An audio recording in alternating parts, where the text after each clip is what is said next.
Hi guys, welcome back to 4-Wheel Drive's Life. When the Ford Bronco came out last year, everybody thought it was going to be as good as the Jeep Wrangler, or at least going to be better than a Toyota IFS off-road truck. Now, is that actually the case? Let's find out through a series of off-roading tests. First test is this V-notch shaped ravine that will test out the vehicle's approach and departure angle. Then we're going to use a raised bank in the middle of the trail to test out the vehicle's suspension flexibility and where the limit is. At the end, we're going to put all the vehicles through a two-step climb to test out their climbing ability. This tests out both of the approach and departure angle and their four-wheel drive system's capability of going over obstacles. As you have seen just now, the completely stock Bronco two-door made it up just fine, without any scratches on the front bumper nor the rear bumper. And now you're seeing the two-door Jeep Wrangler going through the same terrain.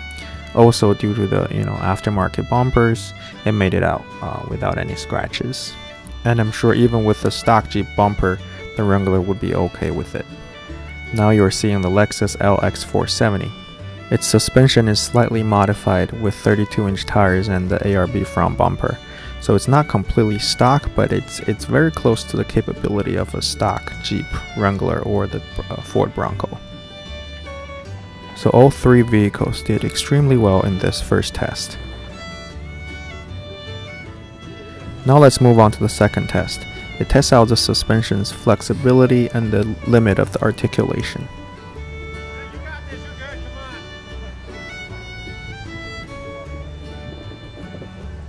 The Jeep Wrangler two-door had a little bit of a hiccup right here, but then it kept going.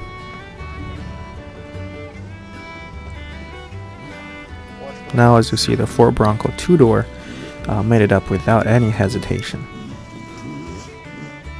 Both vehicles had the passenger rear tires lifted in the air. Here comes the Lexus LX470, also made it up no problem, and also had a passenger rear tires lifted. Now to the hardest test of the day. We put all vehicles through this two-step climb, where the second stage has a very steep angle to begin with right here as you see, and then there is a very off-camber situation on the left. And also the terrain was kind of icy still from the winter weather.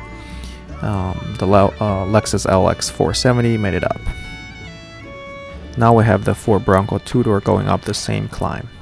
Please keep in mind that in this kind of climbing condition, a longer wheelbase vehicle will have a very significant advantage over the shorter wheelbase vehicles.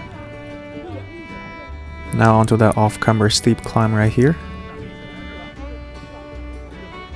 The Ford Bronco two-door lost traction in the rear and had a little bit of a lateral movement, which caused it to stop, and then it had to back up to regain momentum a little bit.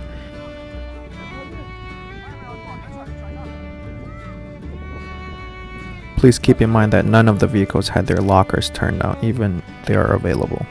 Do you have crawl control? Bronco, do you have crawl control?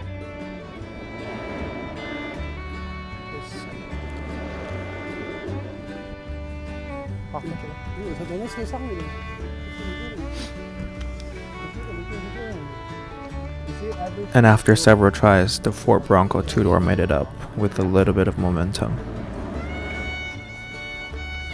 Yeah, but what about the Cherokee? It's light.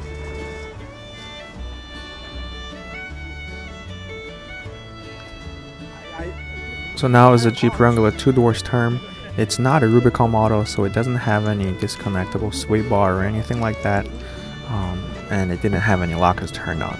In the first attempt, the driver had the tires down to like 27 to 30 psi, which is, I believe, the stock psi. The driver did not air down initially.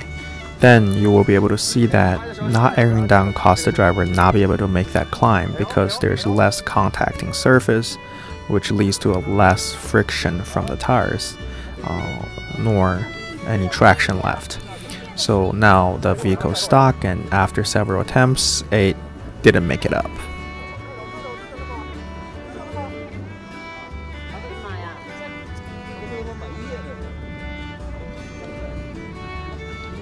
So after this several failed attempts, we asked the driver to turn around and come back down, and then we asked him to air it down and try it again with a little more momentum. As you see here, air down definitely helps in terms of gaining tractions, and momentum also sometimes is your friend. You have to find that perfect balance between fast and not too fast.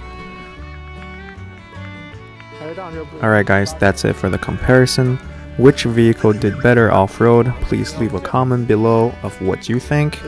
And if you like what you see here at 4-Wheel Driver's Life channel, please consider like and subscribe. Thank you again and have a good one.